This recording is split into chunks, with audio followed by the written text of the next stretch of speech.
اٹھیے اٹھیے، پھر 50 منٹ باقی ہیں، اٹھیے 40 منٹ باقی ہیں، اٹھیے۔ ارے نماز سے زیادہ افضل عبادت ہے یا روزہ؟ آپ بھی کہیں گے نماز، نماز کے لیے تو آپ نے کبھی نہیں اٹھایا، پھر روزے کے لیے آپ اٹھائیں گے؟ اور معاف کیجئے گا، سب کے اوپر روزہ فرض نہیں ہوتا ہے، آپ روزے داروں کو اٹھا رہے ہیں نا، لیکن وہ بوڑھا آدمی بھی آپ کے چیخنے اور چلانے سے نیند میں ڈسٹرب ہو جاتا ہے، اس کی، جس کے اوپر روزہ ہے ہی نہیں، اتنا بوڑھا ہو چکا ہے کہ وہ روزہ رکھ ہی نہیں سکتا ہے، ڈاکٹروں نے روزہ رکھنا منع کر دیا، 90 سال کی عمر ہے، اب وہ روزہ نہیں رکھ سکتا ہے، فدیہ دے گا، ایک مسکین کو کھانا کھلائے گا، اس کے اوپر بس یہی ہے۔ اب آپ روزے کے لیے اٹھا رہے ہیں تو وہ بھی اٹھ رہا ہے۔ کتنے لوگ ایسے ہیں، ایک تو میرے پاس آیا لکھنؤ میں کہ مولانا ہماری مسجد میں اتنی زور زور سے چلاتے ہیں کہ میرا باپ جس کی عمر 85 سال کی ہو چکی ہے اور بیمار رہتا ہے، مجھے نیند کی گولی دینا پڑتی ہے ڈاکٹر کی لکھی ہوئی، جب رات کے 10 بجے ہم اس کو نیند کی گولی دیتے ہیں تب اس کو نیند آتی ہے۔ میں نے اس کا پرچہ دیکھا، ڈاکٹر نے اس کی نیند کی گولی میں ڈپران 10 mg لکھا ہوا تھا، 5 mg کی کھانے پر نیند نہیں آتی تھی، ڈپران 10 mg کی لیتا ہے، یہ کھا کر اس کو نیند آ رہی ہے۔ کہا مولانا جب آواز آتی ہے مسجد کی تو میرا باپ جاگ جاتا ہے اور اس کے بعد پوری رات وہ تڑپتا ہے، وہ بچلتا ہے، پھر اس کو نیند نہیں آتی ہے، وہ برین دماغ ڈپریشن کا شکار ہے، بڑی مشکل سے تو وہ سوتا ہے، لیکن رات کے 2 بجے یہ لوگ چیخ چیخ کر ہمارے باپ کو جگا دیتے ہیں۔ اس کو دین کا کام آپ سمجھتے ہو کہ رات کے 2 بجے اٹھ گئے اور چلا رہے ہیں اور بوڑھے کی نیند میں ڈسٹرب ہو رہا ہے؟ ایسی طریقے سے وہ عورتیں بیچاری جو اپنے بچوں کو دودھ پلاتی ہیں اور ڈاکٹروں نے کہہ دیا ہے کہ یہ دودھ جب یہ کھانا کھائیں گی تو دودھ بنے گا، اور جب دودھ بنے گا تو بچے کو پلائیں گی، اگر یہ روزہ رکھیں گی تو بچہ بھوکا مر جائے گا جو اپنی ماں کا دودھ پیتا ہے، اس لیے ابھی یہ روزہ نہ رکھیں۔ تو جو عورتیں اپنے بچوں کو دودھ پلاتی ہیں جو روزہ نہیں رکھ پا رہی ہیں اس مجبوری کی وجہ سے، آپ ان کے بھی نیند میں ڈسٹرب کر رہے ہیں۔ شریعت میں نہیں ہے کہ کسی کی نیند میں آپ ڈسٹرب کریں۔ اللہ کے نبی صلی اللہ علیہ وسلم تو تہجد کی نماز پڑھنے بھی جب اٹھتے تھے تو اتنے آہستہ سے اٹھتے تھے کہ ان کی بیوی حضرت عائشہ نہ جاگ جائیں، بیوی حضرت عائشہ کی نیند نہ کھل جائے، اور آپ مائک پہ پکڑ پکڑ کے چیخیں اور چلائیں کہ روزے دار بھائیو اٹھیے اور سحری کیجئے، اٹھیے اور سحری بنائیے۔ یہ چیز باعث ثواب نہیں بلکہ باعث گناہ ہے، کیونکہ آپ تکلیف دے رہے ہیں ان لوگوں کو بھی جن کے اوپر روزہ فرض نہیں ہے۔ حاملہ عورت جس کے پیٹ میں بچہ ہے، ڈاکٹر نے منع کیا بھی روزہ نہیں رکھیں، اگر روزہ رکھیں گی تو بھوکا رہنا پڑے گا، اور جب بھوکا رہیں گی تو پیٹ میں جو بچہ پل رہا ہے اس کو جب غذا کی چیز نہیں ملے گی تو بچہ پیٹ میں مر جائے گا۔ کہا وہ روزہ نہیں رکھ سکتی ہے لیکن آپ ان کی بھی نیند میں ڈسٹرب کر رہے ہیں، چھوٹے چھوٹے بچوں کو بھی آپ جگا رہے ہیں، تو یہ چیز تکلیف دینے کے ضمن میں آتی ہے۔ اماطۃ الاذان طریق، راستے سے تکلیف دہ چیز کو ہٹا دینا بھی ایمان کا ایک حصہ ہے۔ اور تیسری چیز اس حدیث میں بتائی گئی ہے والحیاء شعبۃ من الایمان، حیا بھی ایمان کا ایک شعبہ ہے۔ آج شرم و حیا ہمارے معاشرے سے نکل گئی، شرم و حیا ختم ہو گئی۔ بخاری کی حدیث ہے، اللہ کے نبی نے فرمایا اذا لم تستحی فافعل ما شئت، جب تیرے اندر شرم نہ رہی، جب تیرے اندر سے شرم نکال لی گئی تو پھر جو تیرا دل چاہے وہ کر، یعنی جب شرم ہی نہیں رہے گی تو انسان کے دل میں جو آئے گا وہ کرے گا، جو آئے گا وہ کرے گا، شرم نہیں رہی۔ اور اس ویسٹرن کلچر نے، اس پشچمی سمجھتا نے، اس مغربی تہذیب نے آج شرم و حیا کا جنازہ مردوں کے اندر تو چھوڑیے عورتوں کے اندر سے بھی نکال کر رکھ دیا ہے۔ ہمیں نہیں معلوم آپ کے بہار کا حال، ہمیں نہیں معلوم آپ کے بنگال کا حال، آئیے ہمارے اتر پردیش کی طرف اور لکھنؤ کی سرزمین پر بڑے بڑے حاجی، بڑے بڑے نمازی، بڑے بڑے قاری، بڑے بڑے حافظ، بڑے بڑے ملا اور مولویوں کی لڑکیاں انسٹاگرام پر ریل بنا رہی ہیں، سر سے دوپٹے اتر چکے ہیں، اسکرٹ پہن کر اور شارٹ کپڑوں میں ریل بناتی ہیں، وہ بھی بے حیائی کے ساتھ اور یاریت کے ساتھ، اور ننگی ننگی ریل بناتی ہیں، بیہودہ ریل بنا رہی ہیں۔ اور جب حاجیوں، نمازیوں، ملا اور مولویوں کی لڑکیوں کا یہ حال ہے تو پھر بڑے بڑے امیروں کی لڑکیوں کا حال کیا ہوگا، امیر زادیوں کا حال کیا ہوگا، ماڈرن کلچر میں پلنے والی لڑکیوں کا حال کیا ہوگا۔ ویسٹرن کلچر نے، پشچمی سبھیتا نے، مغربی تہذیب نے آج ہماری لڑکیوں کو اتنا بے شرم بنا دیا ہے، تصور کریں آپ، گھر میں رہنا ان کو بکواس لگتا ہے، گھر میں کہتی ہیں یہ 4 دیواری میں قید کر کے رکھ دیا ہے. واہ میری بیٹیوں، واہ میری قوم کی بچیوں، واہ میری قوم کی بہنوں، اپنے گھر میں رہ کر اپنے باپ کے لیے کھانا بنا دینا شرم کی بات ہے. اپنے بھائی کے لیے کھانا بنا دینا شرم کی بات ہے. ایئر ہوسٹس بن کر ہوائی جہاز میں، ایروپلین میں پیسنجرز کو کھانا سرو کرنا ترقی کی بات ہے. واہ، یہ کون سی عقل پسندی ہے اور عقل کا دائرہ ہے کہ تم اپنے بھائی کے لیے کھانا بناؤ تو یہ ذلت سمجھتی ہو، اپنے گھر میں اپنے باپ کے لیے کھانا بناؤ تو اس کو تم اپنی انسلٹ سمجھتی ہو، اور تم جب ایئر ہوسٹس بن جاؤ تو پیسنجرز کے سامنے کھانا سرو کرو، بریک فاسٹ سرو کرو تو تم اس کو اپنے لیے ترقی کی راہ سمجھتی ہو. اپنے گھر میں اپنے بھائی اور بہنوں کے کپڑے دھل دینا اور صاف کر دینے کو تم اپنے لیے شرم سمجھتی ہو، اور ہاسپٹل میں نرس کا کام کر کے مریضوں کا زخم صاف کر دینا اور دوسروں کے کپڑوں کو دھل دینا اس کو تم اپنے لیے قابل فخر سمجھتی ہو. اس ویسٹرن کلچر نے ہماری ماں بہنوں کی عقلوں پر کیسا ڈاکہ ڈالا ہے. اللہ کے نبی نے سچ فرمایا، اذا لم تستحی فافعل ما شئت، جب شرم و حیا نہیں رہی تو جو تیرا دل چاہے وہ کر. ہم اہل حدیث ہیں، ہمارے یہاں عورتوں کا مسجد میں نماز پڑھنے آنا جائز ہے، بلکہ اللہ کے نبی نے یہ بھی فرمایا کہ اگر تمہاری عورتیں مسجدوں میں نماز پڑھنے آنا چاہیں تو ان کو مسجدوں میں نماز پڑھنے سے مت روکو، اگر وہ آنا چاہیں تو آنے دو. لیکن اس کے باوجود، اس کھلی ہوئی اجازت کے باوجود اللہ کے نبی کیا کہہ رہے ہیں؟ اے عورتوں، تمہارے لیے گھر میں نماز پڑھنا مسجد میں نماز پڑھنے سے زیادہ افضل ہے. عورتیں مسجد میں آ سکتی ہیں نماز پڑھنے، عورتیں مسجد میں جا سکتی ہیں نماز پڑھنے. عورتوں کو اگر وہ اجازت مانگیں اپنے بھائیوں سے، اپنے باپ سے شادی سے پہلے اور شادی کے بعد اپنے شوہر سے، میں مسجد میں نماز پڑھنے جانا چاہتی ہوں، تو نہ شوہر کو روکنے کا حق ہے، نہ باپ کو، نہ بھائی کو. مسجد میں اگر نماز پڑھنے جا رہی ہیں تو ان کو مت روکو. اللہ کے نبی نے کہا اجازت دے دو، وہ مسجد میں نماز پڑھنے جا سکتی ہے. اس اجازت کے باوجود اللہ کے نبی کیا کہہ رہے ہیں؟ عورتوں کا مسجد، گھر میں نماز پڑھنا مسجد میں نماز پڑھنے سے افضل ہے. اور جب اللہ کے نبی یہ کہہ رہے تھے اس وقت بھی عورتیں مسجد میں نماز پڑھنے آیا کرتی تھی، کیونکہ ان کا عقیدہ یہ تھا کہ ہم نبی کے پیچھے نماز پڑھیں گے تو ہمیں کتنا ثواب ملے گا، ہم محمد الرسول اللہ کے پیچھے نماز پڑھنے کا شرف ہمیں حاصل ہو رہا ہے. نبی کے اس حدیث کے بعد، کہنے کے بعد کہ عورتوں کا گھر میں نماز پڑھنا مسجد میں نماز پڑھنے سے افضل ہے، یہ کہنے کے بعد بھی میرے بھائیوں، اس کے باوجود بھی اللہ کے نبی صلی اللہ علیہ وسلم نے اجازت دی کہ عورتیں مسجد میں آ سکتی ہیں اور جاتی تھیں. عورت کا گھر میں نماز پڑھنا مسجد میں نماز پڑھنے سے افضل ہے، پھر برآمدے میں نماز پڑھنا، کھلی صحن میں نماز پڑھنے سے زیادہ افضل ہے، پھر گھر کے کمرے میں نماز پڑھنا جہاں وہ اپنے شوہر کے ساتھ سوتی ہے، جہاں وہ اپنے شوہر کے ساتھ رہتی ہے، اور رات میں وہ روم بند کر لیا جاتا ہے، تنہائی والا روم، بیڈ روم جس میں وہ سوتی ہے، اس بیڈ روم میں، اس کمرے میں نماز پڑھنا گھر کے برآمدے میں نماز پڑھنے سے افضل ہے. سب دیکھ رہے ہیں آپ؟ ترتیب دیکھیے، ترتیب. عورت کا اپنے گھر میں نماز پڑھنا مسجد میں نماز پڑھنے سے افضل ہے کیونکہ وہ مردوں سے دور رہے گی. اب گھر میں بھی نماز پڑھنا ہے تو برآمدے میں نماز پڑھنا، صحن میں نماز پڑھنے سے افضل ہے کیونکہ صحن کھلا ہوا ہوتا ہے، آنگن کھلا ہوا ہوتا ہے اور برآمدہ گھر کے ایک سائیڈ میں ہوتا ہے، تو گھر کے برآمدے میں نماز پڑھنا صحن میں نماز پڑھنے سے افضل ہے. اور پھر فرمایا گھر کے کوٹھے میں، کمرے میں، بند روم میں، بیڈ روم میں، وہاں نماز پڑھنا برآمدے میں نماز پڑھنے سے افضل ہے کیونکہ گھر میں بھی لوگوں کا آنا جانا لگا رہتا ہے، خالہ کا لڑکا، پھوپھا کا لڑکا، چچا کا لڑکا، کچھ بھی ہو، پردہ تو ہے ہی نا. نہ کرتی ہیں وہ الگ بات ہے، لیکن ایک لڑکی کو اپنے چچا کے بیٹے سے بھی پردہ ہے، خالہ کے بیٹے سے بھی پردہ ہے، ماموں کے لڑکے سے بھی پردہ ہے. پردہ ہے تو ہے، سوچئے. تو اس لیے ان لوگوں کا تو آنا جانا لگا رہتا ہے. جب عورت اپنے بند کمرے میں اور بند روم میں نماز پڑھے گی تو ظاہر بات ہے کہ ان لوگوں سے بھی اس کی ملاقات نہیں ہوگی. تو فرمایا کہ عورت کا بند کمرے میں نماز پڑھنا کھلے ہوئے برآمدے میں نماز پڑھنے سے زیادہ افضل ہے کیونکہ وہ مردوں سے اتنی زیادہ دور رہے گی. یہ شرم و حیا بتائی ہے عورت کی. عورت سے کہا گیا جتنا تم مردوں سے دور رہو گی اتنا زیادہ تمہارے لیے فائدے مند ہے. اچھا ہے۔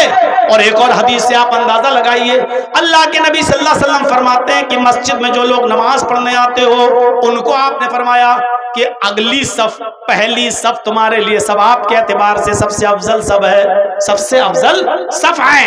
اور جو لوگ پہلی صف میں نماز پڑھنے کا ثواب کتنا ہے یہ نہیں جانتے، اگر ان کو معلوم ہو جائے، آئے لوگوں اگر تمہیں یہ معلوم ہو جائے کہ اگلی صف میں نماز پڑھنے کا ثواب کتنا ہے تو تم لوگ لڑنے لگو گے اگلی صف کے لیے، اگلی صف کے لیے، پہلی صف کے لیے لڑنے لگو گے، قرآن اندازی کی نوبت آ جائے گی، پرچیاں پھینکی جائیں گی پہلے صف میں نماز پڑھنے کے لیے۔ گھر سے تم 2-3 گھنٹہ پہلے نکلو گے کہ مسجد میں اگلی صف کہیں بھر نہ جائے، اتنا ثواب ہے پہلی صف میں نماز پڑھنے کا۔ لیکن اللہ کے نبی عورتوں سے کیا کہہ رہے ہیں؟ آئے مستورات، آئے عورتوں کی جماعت، یہ اگلی صف میں نماز پڑھنے کا ثواب مردوں کے لیے ہے۔ خیر صفوف الرجال اولها وشرها آخرها، مردوں کی پہلی صف ثواب کے اعتبار سے سب سے بہتر ہے، وشرها آخرها، اور آخری صف، پچھلی صف سب سے بری صف ہے ثواب کے اعتبار سے مردوں کی۔ لیکن عورتوں سے کیا کہہ رہے ہیں؟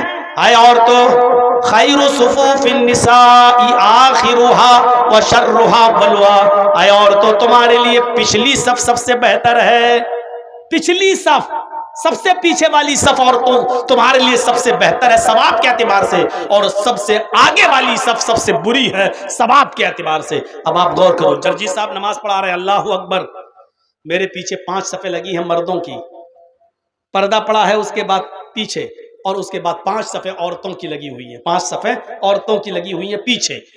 پہلی صف میں مرد ہیں، مرد کی پہلی صف ثواب کے اعتبار سے سب سے بہتر ہے، 5 صفیں پوری ہو گئی، مردوں کی پچھلی صف سب سے بری ہے ثواب کے اعتبار سے سب سے کم ثواب۔ اس کے بعد پردہ پڑا ہے، پردہ، اس کے بعد عورتوں کی صف لگی ہے، 1 2 3 4 5، 5ویں صف جو سب سے پیچھے ہے عورتوں کی، وہ ثواب کے اعتبار سے سب سے اچھی صف ہے۔ سب سے زیادہ ثواب کس عورت کو ملے گا جو سب سے پیچھے والی صف میں ہے، اور سب سے کم ثواب کس کو ملے گا جو سب سے آگے والی صف میں ہے۔ عورت کو پچھلی صف میں سب سے زیادہ ثواب ملے گا، کیوں؟ کیونکہ وہ مردوں سے اتنی ہی زیادہ دور ہے۔ پہلے تو عورتوں کو چاہیے کہ وہ گھروں میں نماز پڑھیں، لیکن اگر مسجد میں آنا چاہیں تو اجازت ہے، چلو آ گئی، آنے کے بعد بھی یاد رکھو کہ تمہاری پچھلی صف سب سے بہتر صف ہے۔ یہ شرم و حیا بتائی ہے عورت کو اسلام نے کہ تم مسجد میں بھی آؤ جہاں اچھے لوگ آتے ہیں، نیک لوگ آتے ہیں، اور کوئی کتنا بھی بڑا کمینہ، کتنا بھی بڑا بدماش قسم کا انسان ہی کیوں نہ ہو، لیکن وہ مسجد میں تمہارے ساتھ غلط کام نہیں کر سکتا۔ مسجد کا ادب و احترام اتنا تو ہے اس کے اندر، جو مسجد میں تمہارے ساتھ غلط کر ہی نہیں سکتا، تمہاری عزت پہ ڈاکہ ڈال ہی نہیں سکتا، اس کے باوجود کہا کہ تمہاری پچھلی صف سب سے افضل ہے، کیونکہ تم ان سے دور ہو۔ تو بازاروں میں جانے کی اجازت کس نے دے دی؟ شادیوں میں مرد اور عورتوں کو ایک ساتھ کھانے کی پرمیشن کہاں سے مل گئی؟ اور 10 سال سے بڑی لڑکی کو کالج میں، یونیورسٹی میں لڑکوں کے ساتھ بیٹھ کر ایک ہی بینچ اور ایک ہی کلاس میں پڑھنے کی پرمیشن کہاں سے مل گئی؟ اور کالج کی کینٹین میں ایک ساتھ چائے پینے کی پرمیشن کہاں سے مل گئی؟ میرے بھائیوں، ان تمام چیزوں پر غور کرو۔ اللہ کے نبی صلی اللہ علیہ وسلم نے فرمایا شادی کے موقع پر بھی لڑکی سے زبردستی مت کہو نکاح قبول کیا، کہلوایا جاتا ہے نا، لڑکے کا نکاح ہونے سے پہلے لڑکی سے پوچھا جاتا ہے کہ فلاں لڑکے کے ساتھ تمہارا نکاح ہو رہا ہے، تم نے قبول کیا؟ کیا تمہیں لڑکا قبول ہے؟